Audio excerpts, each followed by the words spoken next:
इतिहास के पन्नों में कुछ कहानियां ऐसी होती हैं जो बिल्कुल दिमाग हिलाकर रख देती हैं। मतलब एक ऐसे साम्राज्य की कल्पना कीजिए जिसकी शुरुआत एक ऐसे योद्धा के बेतहाशा संघर्ष से होती है जिसके पास खोने के लिए कुछ बचा ही नहीं था। फिर वो साम्राज्य अथाह दौलत और कला के उस चरम तक पहुंचता है जिसकी मिसालें आज भी दी जाती हैं और अंततः ताश के पत्तों की तरह ढह जाता है। आज के इस एक्सप्लेनर में हम पूरे 300 सालों के उस बेहद नाटकीय और रोमांचक सफर को खंगालने वाले हैं। ये सिर्फ कुछ राजाओं और युद्धों की बोरिंग कहानी नहीं है, बल्कि ये रणनीतियों, धोखे, मोहब्बत और पतन का एक ऐसा महाकाव्य है जिसने असल में पूरे हिंदुस्तान का नक्शा ही बदल कर रख दिया। ठीक है, तो चलिए इसमें थोड़ा गहराई से उतरते हैं। मुगल इतिहास की सबसे बड़ी विडंबना इन दो चेहरों में छुपी है। एक तरफ ज़हीरुद्दीन मोहम्मद बाबर है, जो अपनी सारी जमीन हारने के बाद महज एक तलवार और एक असंभव से सपने के साथ भारत की धरती पर कदम रखता है। और दूसरी तरफ है बहादुर शाह जफर, जो इस साम्राज्य का आखिरी चिराग था, जिसके पास मुगल बादशाह का टाइटल तो था, लेकिन कोई असली ताकत या सेना बिल्कुल नहीं थी। एक की शुरुआत लिटरली शून्य से एक विशाल साम्राज्य तक जाती है और दूसरे का अंत उसी विशाल साम्राज्य के शून्य में सिमट जाने पर होता है। यह एक बहुत ही काव्यात्मक लेकिन बेहद दर्दनाक संतुलन है। लेकिन ये सब शुरू कैसे हुआ? चलिए पहले चरण की ओर चलते हैं। ये वो दौर था जब एक साम्राज्य की नींव किसी आलीशान महल के मखमली गद्दों पर नहीं, बल्कि जंग के मैदान की धूल और खून से सनी मिट्टी में रखी जा रही थी। ये कहानी एक ऐसे योद्धा की है जो हार हार कर बुरी तरह थक चुका था, लेकिन जिसने हार मानना नहीं सीखा था। समरकंद खोने के बाद बाबर के पास सिर्फ काबुल बचा था। उसके पास सच में खोने के लिए कुछ नहीं था, लेकिन जीतने के लिए पूरा हिंदुस्तान सामने था। और यहीं से 1526 में पानीपत के मैदान में इतिहास ने अपनी करवट ली। एक तरफ इब्राहिम लोदी की विशालकाय सेना थी और दूसरी तरफ बाबर की एक बहुत छोटी सी टुकड़ी। लोदी के पास हजारों सैनिक और वो खूंखार हाथी थे जिन्हें देखकर कोई भी कांप जाए, लेकिन बाबर, उसके पास एक बेहद अनुशासित सेना थी, एक बिल्कुल स्पष्ट रणनीति थी और एक ऐसा क्रांतिकारी हथियार था जिसे हिंदुस्तान के मैदानों ने पहले कभी इस पैमाने पर नहीं देखा था, तोप। जब वो तोपें गरजी ना तो लोदी के हाथी बेकाबू हो गए और असंभव सी लगने वाली ये जंग बाबर ने जीत ली। ये एक असली गेम चेंजर था। हालांकि सिर्फ दिल्ली जीत लेना काफी नहीं था। हिंदुस्तान पर असली राज करने के लिए एक और बहुत बड़ी चुनौती सामने खड़ी थी। राजपूताना के सबसे बड़े योद्धा राणा सांगा। राणा सांगा कोई आम राजा नहीं थे, वो राजपूतों की अजेय ताकत का सबसे बड़ा प्रतीक थे। खानवा के युद्ध में जब इन दोनों की सेनाएं टकराईं तो वो जंग बेहद भयंकर थी, लेकिन बाबर ने यहां भी एक बार फिर अपनी शानदार घेराबंदी और तोपों की उसी अचूक रणनीति का इस्तेमाल किया। इस एक जीत ने पूरी तरह तय कर दिया कि मुगल अब यहां से कहीं जाने वाले नहीं हैं। अब बाबर के बाद साम्राज्य की कमान आई उसके बेटे हुमायूं के हाथों में, और भाई इसका सफर किसी रोलर कोस्टर से कम नहीं था। हुमायूं इंसान तो बहुत अच्छा था, लेकिन शायद एक कमजोर शासक था। शेर शाह सूरी नाम के एक बेहद चालाक रणनीतिकार ने उसे चौसा और कन्नौज के युद्ध में इतनी बुरी तरह धोया कि हुमायूं को अपने ही जीता जिताया साम्राज्य छोड़कर भागना पड़ा। वो सालों तक रेगिस्तान की तपती रेत में बिना गद्दी, बिना सेना के भटकता रहा, लेकिन हार न मानने की जो जिद बाबर के खून में थी, वो हुमायूं में भी जागी। फारस के राजा की मदद से 1555 में उसने अपना खोया हुआ साम्राज्य पूरी तरह वापस छीन लिया। इतनी बड़ी वापसी, इतना अथाह संघर्ष और फिर वो जीत। लेकिन किस्मत का खेल देखिए, बहुत अजीब होता है। अपना साम्राज्य वापस पाने के कुछ ही समय बाद हुमायूं अपनी ही लाइब्रेरी की सीढ़ियों से उतरते वक्त फिसल गया। बस एक मामूली सी दुर्घटना और एक ऐसे बादशाह का अचानक अंत हो गया जिसने पूरा का पूरा हिंदुस्तान दोबारा अपने दम पर जीता था। इतिहास के पन्नों में इससे ज्यादा नाटकीय और विडंबनापूर्ण मोड़ शायद ही कोई हो।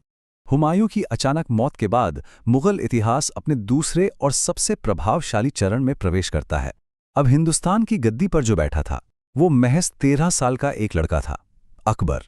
उस वक्त कोई सपने में भी नहीं सोच सकता था कि ये छोटा सा बच्चा आगे चलकर मुगल साम्राज्य का सबसे बड़ा वास्तुकार और इतिहास के सबसे महान शासकों में से एक बनने वाला है। लेकिन गद्दी मिलते ही एक बहुत बड़ा संकट आ खड़ा हुआ। मुगलों को जड़ से खत्म करने की कसम खा चुका खूंखार योद्धा हेमू दिल्ली पर चढ़ाया था। पानीपत के उसी पुराने मैदान में दूसरी बड़ी लड़ाई शुरू हुई। हेमू बस जीत की तरफ बढ़ ही रहा था, मुगल सेना बुरी तरह घबरा रही थी, और तभी एक भाग्यशाली तीर सीधा जाकर हेमू की आंख में लगा। सेना में भगदड़ मच गई और एक ही पल में हारती हुई बाजी पूरी तरह जीत में बदल गई। उस एक अकेले तीर ने अकबर का पूरा साम्राज्य बचा लिया। इस साम्राज्य की असली नींव सिर्फ युद्ध के मैदान में नहीं बल्कि मास्टरमाइंड रणनीति से रखी गई। अकबर बहुत जल्दी समझ गया था कि अगर उसे असली बादशाह बनना है तो कमान खुद संभालनी होगी। उसने अपने संरक्षक बैरम खान को सत्ता से हटाया और अपना विस्तार शुरू किया। लेकिन उसकी सबसे बड़ी चतुराई उसकी तलवार में नहीं बल्कि उसकी कूटनीति में थी। उसने राजपूतों के साथ केवल युद्ध नहीं किए बल्कि संधियां की और वैवाहिक संबंध बनाए। अपने दुश्मनों को अपना सहयोगी बना लेना, बिल्कुल यही वो चाल थी जिसने इस साम्राज्य को एक अभूतपूर्व स्थिरता दी।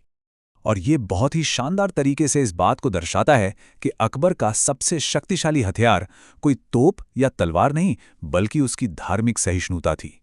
दीन-ए इलाही कोई नया धर्म नहीं था, ये एक ऐसा कमाल का नजरिया था जिसने हर धर्म की अच्छी बातों को एक साथ पिरोने की कोशिश की।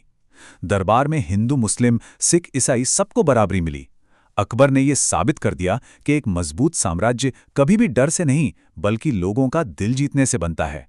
अकबर द्वारा रखी गई इसी फौलादी नींव पर मुगल साम्राज्य अपने तीसरे चरण में पहुंचा। धन, कला और सौंदर्य का बिल्कुल चरम शिखर। जहांगीर और शाहजहां का ये वो दौर था जहां साम्राज्य में एक ठहराव और स्थिरता थी, और अब पूरा फोकस इस बात पर था कि सल्तनत को कितना आलीशान, कितना भव्य और कितना खूबसूरत बनाया जा सकता है। जहांगीर के शासन में कला और न्याय का बोलबाला था। उसकी न्याय की जंजीर तो मशहूर थी ही, जिसे खींचकर कोई भी आम आदमी सीधे बादशाह से न्याय मांग सकता था। लेकिन सत्ता की असली कमान उसकी बेगम नूरजहां के हाथों में भी थी, जिनका राजनीति में बहुत गहरा और शांत प्रभाव था। और हाँ, इसी शांत और कलात्मक दौर के बैकग्राउंड में एक बहुत ही सूक्ष्म लेकिन ऐतिहासिक घटना चुपचाप घट रही थी।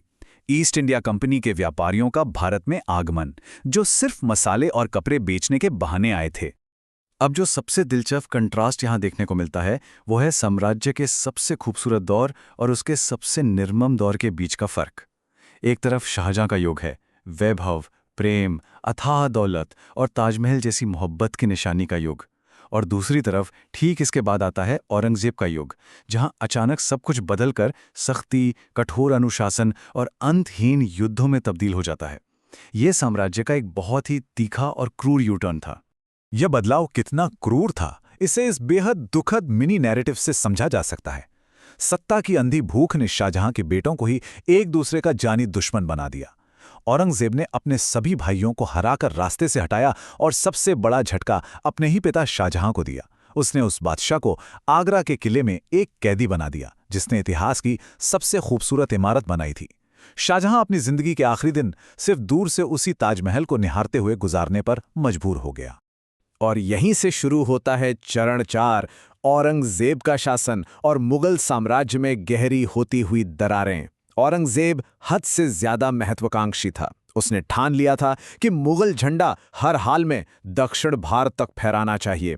उसका ये सैन्य विस्तार मुगल इतिहास का सबसे बड़ा भौगोलिक फैलाव था, लेकिन यही फैलाव साम्राज्य के अंत का सबसे बड़ा कारण भी बनने वाला था।